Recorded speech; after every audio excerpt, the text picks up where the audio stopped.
Expansion was discussed both at a committee level and at the board, and ultimately the league office was tasked by our board. Welcome back to Clark Hoop Nuxies, WNBA fans. Something major is happening surrounding Caitlin Clark, Adam Silver, and the league. After the latest development involving Clark and the New York Liberty, Silver has now addressed the situation and made his position clear. So, what exactly happened? And why is Adam Silver's latest decision creating so much attention around the WNBA? Let's jump straight into today's video and break it all down. Professional basketball has suddenly entered a new phase that few people anticipated. It all revolves around one name that has dominated conversations for months: Caitlin Clark. Behind the scenes, one of the most influential figures in basketball has been closely watching the situation, and Adam Silver's recent comments regarding Clark have sparked major discussion throughout the league. For years, the WNBA operated with a slower growth mentality and faced significant limitations in terms of exposure, revenue, and media attention. But that approach has increasingly changed as the league has become an important part of the NBA's broader basketball strategy. The reality goes far beyond marketing campaigns and jersey sales. Caitlin Clark has become a major driver of attention, and her impact has forced the basketball world to reconsider just how much potential the WNBA has. If you appreciate this content, consider giving this video a like and subscribing to the channel. Believe it or not, more than 73% of viewers haven't subscribed yet. It's free and only takes a second, but it means the world to us. So, did you subscribe already? Great. Thank you so much for your support. Now, back to the video. The game's governance has been undergoing a major shift, and not everyone is happy with the changing priorities. For veterans who spent years building the league, the growing emphasis on Caitlin Clark can feel like a major change in the balance of power. From a business perspective, however, the numbers make the situation difficult to ignore. Clark's enormous popularity has demonstrated that her impact is more than a short-term trend, creating a significant commercial opportunity for the WNBA. That has sparked a broader conversation about how the league markets its stars, handles player safety, and responds to the unprecedented attention surrounding Clark. When Clark first entered the WNBA, everyone expected an adjustment period. What few expected was the intense physicality and controversy that surrounded some of her early games. Several highly publicized incidents involving hard fouls and contact quickly became major social media stories, leading fans to question whether the league was doing enough to protect its players. However, it is important to distinguish between verified league policy changes and speculation. There is no basis to state as fact that Adam Silver personally ordered special rules to protect Clark, or that veteran players are being specifically targeted for enforcing physical defense. What can be said is that the growing attention around Clark has increased the pressure on the league to maintain consistent officiating and player safety standards. And the business incentive is obvious. Clark's games have attracted substantially more attention than many ordinary WNBA broadcasts, making her availability extremely valuable to the league, its teams, broadcasters, and sponsors. The challenge now is finding a balance between protecting player safety, maintaining competitive fairness, and allowing the game to remain physical without making any individual player appear to receive special treatment. The game's flow has evolved significantly as the WNBA continues to emphasize pace, perimeter shooting, and offensive efficiency, trends that have also shaped the NBA under Adam Silver's leadership.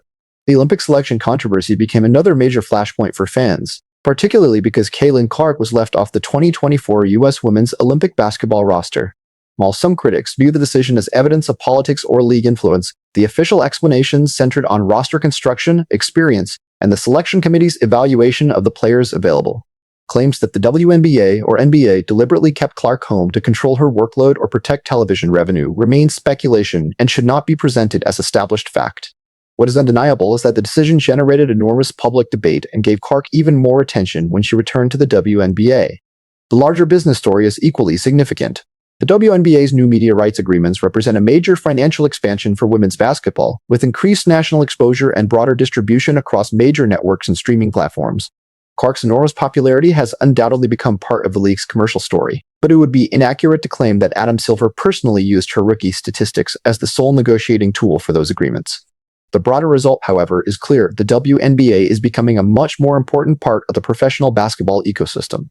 More national broadcasts, higher production standards, greater sponsorship interest, and increased media scrutiny are all consequences of that growth. With the league entering a much larger commercial era, every controversial call, player dispute, and major storyline now receives far more attention than it did in the past. For the WNBA, that creates both an enormous opportunity and a serious responsibility. Capitalize on the unprecedented momentum while maintaining fairness, competitive integrity, and consistent standards for every player. One of the most noticeable developments in this new era has been the WNBA's move toward expanded charter air travel. For years, players dealt with the challenges of commercial travel, including delays, crowded airports, and difficult schedules. The league eventually invested heavily in charter flights, improving travel conditions and reducing some of the logistical burdens on players. However, it is important to clarify that this was not simply an Adam Silver decision made specifically because of Caitlin Clark. The policy was part of a broader league-wide effort to improve player safety, travel conditions, and professional standards. The change represented a major financial commitment, particularly for a league that had historically operated with much tighter budgets. At the same time, the WNBA is entering an aggressive expansion period, with new teams planned in markets such as Portland, Toronto, and the Bay Area. Expansion creates opportunities for more players, more fans, and more revenue, but it also introduces questions about roster depth, competitive balance, travel, and the next collective bargaining agreement. The timing is especially interesting because the league is experiencing unprecedented attention, with Clark playing a major role in driving fan interest and television audiences. More teams mean more games, more markets, more merchandise, and more opportunities to grow the business. But rapid expansion also carries risks if the league grows faster than its infrastructure and talent pool can comfortably support. The same applies to the league's marketing strategy. The rivalry surrounding Clark, Angel Reese, and other young stars has generated enormous attention, but turning player rivalries into marketing narratives must be handled carefully. The WNBA can benefit from compelling competition without allowing controversy to overshadow the actual basketball.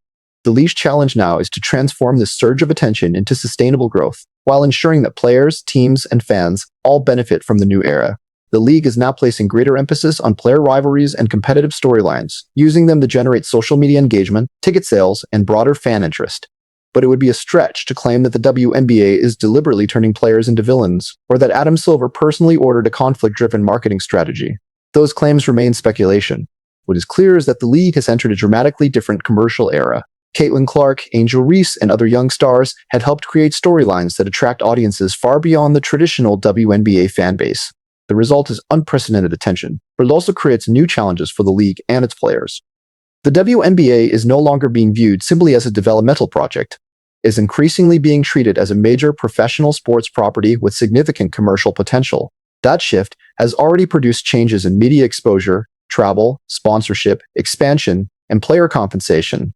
There will inevitably be growing pains as the league tries to balance rapid growth with competitive fairness and the culture that longtime players helped establish. Caitlin Clark's arrival has undoubtedly accelerated that transformation, but the future of the WNBA will depend on more than one player. If the league can turn this extraordinary wave of attention into sustainable investment, stronger infrastructure, better player conditions, and a broader fan base, the long-term impact could be enormous. The biggest question now is whether the WNBA can grow without losing the qualities that made its players and fans passionate about the league in the first place. The tension between the younger generation and the established guard is unlikely to disappear anytime soon. And as the WNBA becomes more valuable and heavily scrutinized, every major decision will carry greater consequences. Caitlin Clark's arrival has accelerated a transformation that was already underway, but there is no verified evidence that Adam Silver personally ordered referees to give Clark special treatment or instructed officials to protect her at all costs, and claims about leaked internal memos or secret directives should be treated cautiously unless independently verified. What is easier to see is the broader evolution of the product, with the WNBA increasingly emphasizing pace, spacing, three-point shooting, and offensive freedom. That creates a faster and more accessible style of basketball for casual viewers, while forcing traditionally physical defensive teams to adapt. Hart's deep shooting range and playmaking ability make that debate even more visible because extended physical pressure can dramatically change how our offense functions. Officials therefore face the difficult task of maintaining consistent rules, while allowing defenders to compete physically. The larger business question is equally important. Every spectacular Clark play that spreads across social media creates additional attention for the league. But the WNBA cannot build its future around making one player untouchable. Sustainable growth requires stars across the league, competitive balance, strong officiating, and a product that remains compelling even when Clark is not playing. That is the real crossroads. The WNBA can embrace a faster, more entertainment-driven direction while still respecting the physical competitive identity that its veterans helped establish. The transformation is already happening, but whether it ultimately strengthens the league or creates a deeper divide between generations will depend on how that balance is managed.